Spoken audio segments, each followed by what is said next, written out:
Hello दोस्तों, मैं doctor SSC के चैनल पे आप सभी का स्वागत करता हूँ। आज हम पढ़ने वाले हैं रिजर्व बैंक ऑफ इंडिया की पूरी हिस्ट्री, उसके काम करने के तरीके, गवर्नर्स के बारे में और उसका पूरा ओवरव्यू कि किस तरीके से reserve bank of India India में सेंट्रल बैंक के पद पर अभी भी बहुत अच्छे से काम कर रहा है। तो अगर आपको वीडियो पूरी पसंद आती है तो आप वीडियो को लाइक कीजिएगा, शेयर कीजिएगा और वीडियो पे लास्ट तक बने रहिए।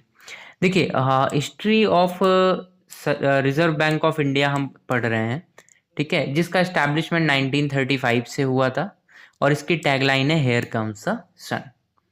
ठीक है, आरबीआई एक्ट 1934 आया था और इससे पहले इस बैंक का नाम तीन बैंकों का मर्जर होकर इंपीरियल बैंक था। बट इस एक्ट के आने के बाद इसका एस्टैब्लिशमेंट किया 1 अप्रैल 1935 को और स्टार्टिंग के डेज में ये ओरिजिनली एक प्राइवेट सेक्टर बैंक थी जो शेयर कैपिटल के साथ थी, जिसका नेशनलाइजेशन हुआ था 1949 में। ये एग्जाम पॉइंट ऑफ व्यू से बहुत इंपॉर्टेंट है। इसके पहले गवर्नर जो थे वो ओसबॉर्न स्मिथ थे।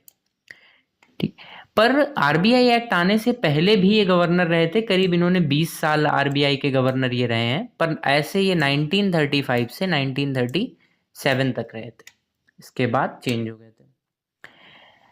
सो अगर हम शीट में आगे बढ़े तो प्री इंडिपेंडेंस और पोस्ट इंडिपेंडेंस दो पार्ट में मैंने इसे डिवाइड किया है। प्री इंडिपेंडेंस 1935 से 1947 और पोस्ट इंडिपेंडेंस में जो चेंजेस हुए 1947 से 1960।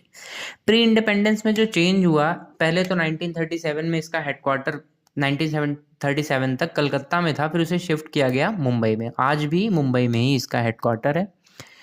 उस टाइम पर ये करेंसी मैनेज करना, बैंकिंग के रेगुलेशंस वगैरह के काम, इकोनॉमी को मेंटेन करना, स्टेबिलिटी बनाना कंट्री पे, और जब वर्ल्ड वॉर 2 था तो उसमें इसका फाइनेंशियल रोल बहुत ज़्यादा था।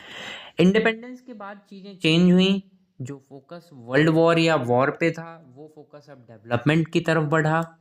नेशनलाइजेशन हुआ 1949 में और उस टाइम पर बात चल रही थी इसका नाम सेंट्रल बैंक ऑफ इंडिया या स्टेट बैंक ऑफ इंडिया रखने की, बट नेशनलाइजेशन के टाइम पर रिजर्व बैंक ऑफ इंडिया इसका नाम रखा गया। आरबीआई को एक अब नेशनलाइजेशन के बाद ये फुल्ली स्टेट ओन्ड इंस्टीट्यूशन बन चुका था।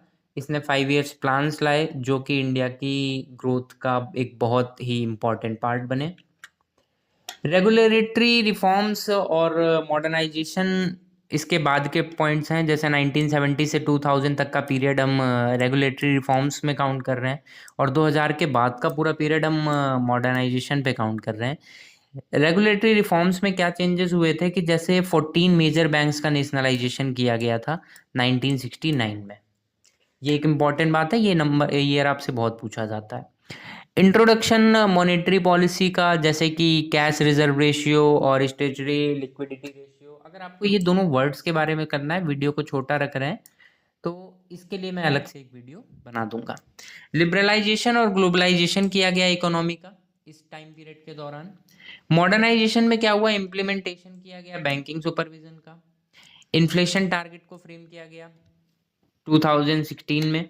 डिजिटलाइजेशन पर ध्यान दिया गया, online payment, UPI, mobile banking, इन सब पर ध्यान हुआ।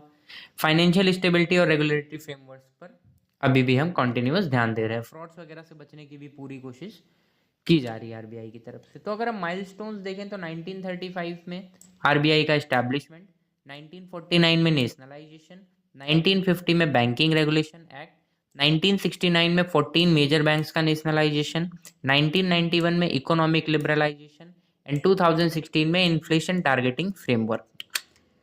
अभी अगर हम बात करें गवर्नर्स की तो आरबीआई में एक गवर्नर जो कि कैबिनेट मिनिस्टर लेवल के होते हैं और 4 डिप्टी गवर्नर हैं।